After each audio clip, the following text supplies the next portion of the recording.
Hey guys, this is Titan and welcome to the 26th episode of my Cities Skylines project, Vedastein.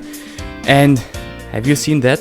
3 episodes in a row. I think that's almost a new record. So mark my words here. We'll get that new record with, 4, 5 episodes in a row. Not sure, but mark my words, we'll get there. In any case, the episode today is sort of the, episode I have been waiting for since the beginning of the project, I guess. And this is the episode where we finally built the castle of Vedastein. And being honest, the whole area of the upper old town with the square, with the church next to the square, with the garden sort of between the big square and the castle, and of course with the castle in the upper old town, sitting high above the whole town of Vedastein, was sort of the spark, or the initial spark that started this whole project. So the idea of having this layout of the city with upper and lower old town and all that you see now sort of was what got me started into doing this project in the first place. And so I'm so happy that finally I am at this stage where this initial idea becomes live. Of course, quite a lot of things changed from the initial idea, but all in all, I am happy. I'm really happy now. But before we actually build the castle, it's just the usual plopping of Baroque assets, because we're still in the Baroque Old Town and all that, and that's all that is nothing new. And when it's about the castle in this particular episode, even though the castle is the, most important part of this episode, and the episode is named after the castle itself only comes into play at about the end of this episode, because as I made this single plop version of the castle, it's just me plopping the castle, decorating a bit about it and around it, and that's basically it.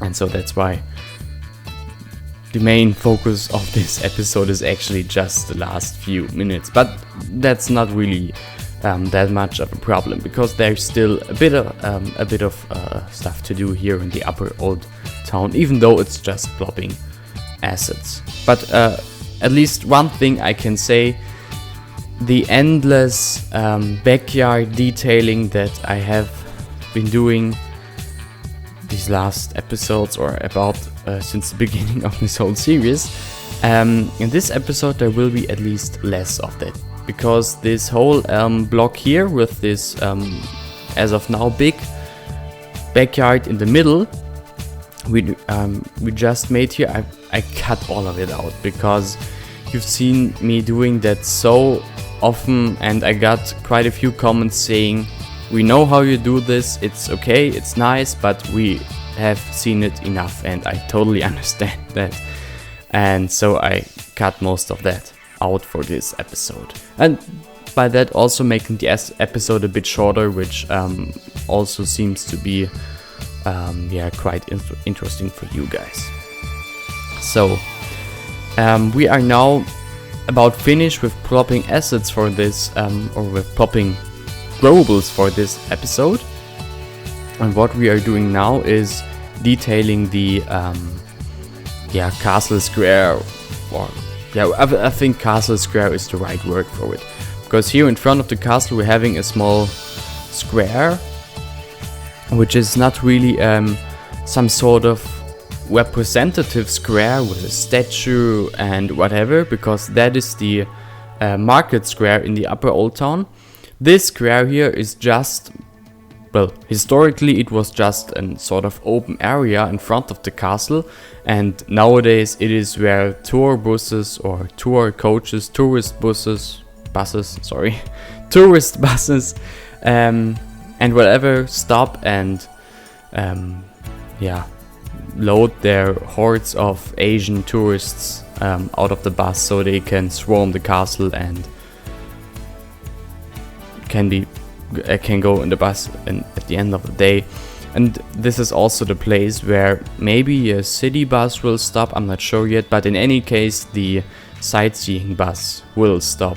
Something that I think I'm going, or I will be do after the Baroque garden here is done, but we'll see about that. So what I'm doing now is the our parking spaces for these tourist buses, or these tourist coach buses, because I think that's the same everywhere around the world. When there is a major tourist site or a major tourist attraction, there are always parking spaces for these big tourist buses. And it was quite difficult actually to plot this here on this spot, because you already see there is not too much space here available for these parking spaces. And so I had to figure out how to use this space in a realistic way, so that these huge buses actually have enough room, have enough space to get in and out of these parking spaces. I think the way it is now is realistic enough, at least I'm hoping so. Feel free to catch me up on that in the comments if it is in fact enough room for these buses to park and reverse out of this parking spot or these parking spots or not. But I think that's enough. And then while we are at it, why not just again some small restaurant area, something that's really common in this part of the old town. But I'm loving these small sidewalk restaurant cafe areas Mr. Miyagi made, because they make it now really easy to plop that. And here this small pavement street or whatever, the small invisible street, this is where the sightseeing buses, and so the city sightseeing buses that go all around the city and are usually hop on, hop off. I think you know that from touristy cities. I think this is where the tourist or the sightseeing bus will stop, and probably also where a city bus line will stop, because I think that's quite realistic to also have a city bus go to this major tourist attraction, and by that also of course serving the people that actually live and work here in the Upper Old Town. And here sort of continuing the topic from the last episodes with these terrace structures, because we are still having houses right next to the cliff here, and so I wanted to do the same as I did in these last episodes, with the same sort of style and feeling. That's really nothing new, you know that, but watching the city or looking at the city from afar or from the lower Old Town up onto the Upper Old Town, it looks really interesting with these terrace structures, and it looks more authentic, more realistic, more interesting, whatever, to have these terraces there than just trees, like it was up until this episode, basically. And so I did it again. And these terraces are the only part where I decorate these backyards. As I said, I cut the rest of it out because I totally understand when you say it's enough. It gets boring for a while. I totally get that. But as I already said, once you started with that, you can't stop it. Because now that I decorated almost every backyard every non-decorated backyard will look strange and weirdly empty, and so I sort of have no other choice but to now decorate every backyard. That's what I kind of have to do now.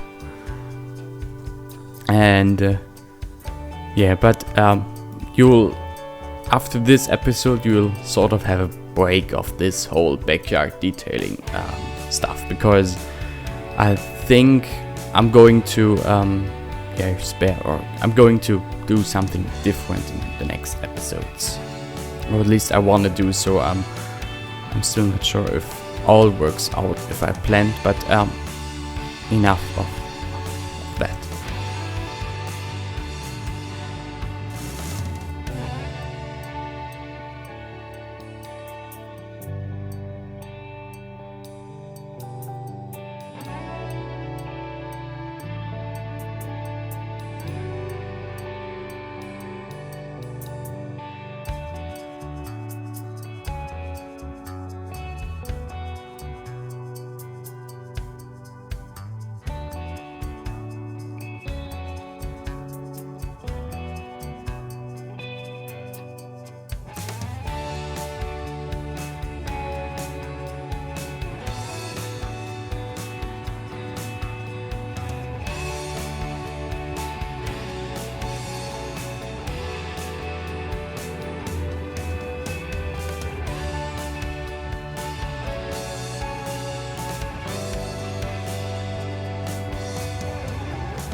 Now then, here I am again, and here we have this most important part of this episode, or more like most important part of this of these last, I don't know, 3, 4, 5 episodes, with finally the castle of Vedastein.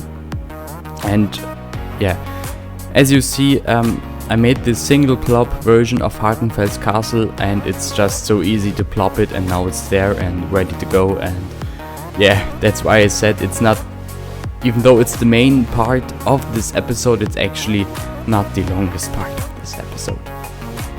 In any case, as the castle is plopped and actually would be ready to go now I'm decorating the moat of the castle, and by that I am orienting myself, or let myself inspired, whatever, by the original Hartenfeld's castle, which has a bear pit in the moat. So there are bears kept in the castle moat, and while that in particular is not possible with the game, because even though I have park life, I at least think there are no bears included in park life. I might be wrong, but I think so. I at least wanted to have the same look for the moat, so I plopped some tree trunks and made it grassy and whatever. And also I think it looks really it looks good. So as it is now, with grass and overgrown rocks and tree trunks. And I think that's quite a good solution I used there. This part here, this this small terrace will be the transition into the next episode, so to say, because here behind the castle and then in front of the castle there will be the big castle garden. But that's a project for the next episode, and I'm also really excited to do that. And while most of it is done now, here I'm just decorating the castle itself, or the courtyard of the castle itself, in more or less about the same way as the real Hartenfels castle is decorated, with a small cafe with 2 trees in this position here, just like in the real castle. But I'm also doing a bit more.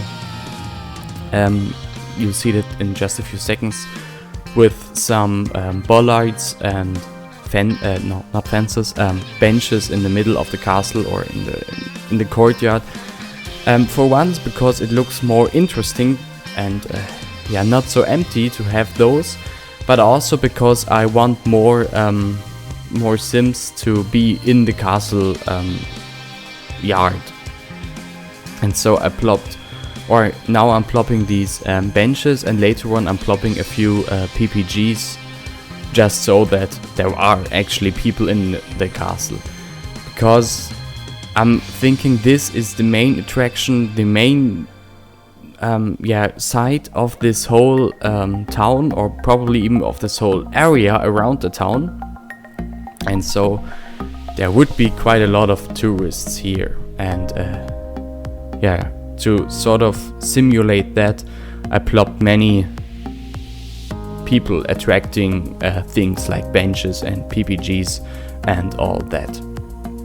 And just to make it look a bit more used and old, because after all this castle is some let me think, 5 or I think it's 500 years old. And so the even though it got renovated, of course, I used a few stains inside the castle courtyard, just to make it look more used, run down, just like you would expect of such an old building.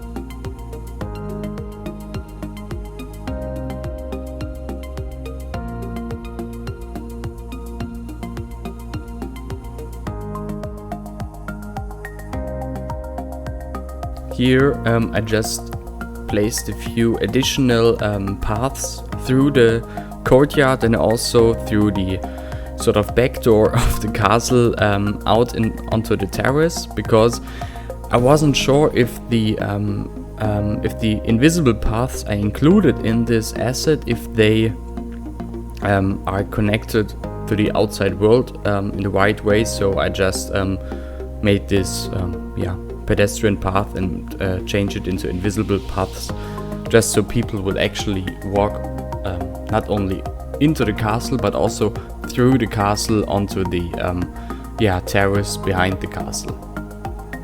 And now the last part of this episode is illuminating the castle, which honestly was more difficult than I expected, because with the lightning, the lights, the floodlights the game offers, it's hard to make it look realistic, because most of them are so intensely bright that they turn the whole castle ground into basically into daylight.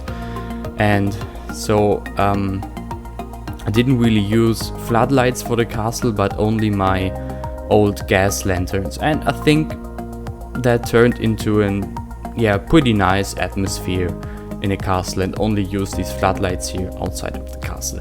But that's it for this episode. I'm happy that we are where we are now with this city. I really hope you you like it too, how it looks now. I'm really satisfied with how the castle looks now, high above the city. In any case, that's it. Thank you for watching this episode. If you like it, well, like it, and comment on the episode. If you don't want to miss any videos in the future, feel free to subscribe to my channel, and if you want to help me further, you can support me on Patreon, and by that a huge thanks to all the patrons, and damn, does it look nice here. Yeah, thanks for watching. That's it from my side. See you in the next episode in a week. Until then, have a nice time and bye.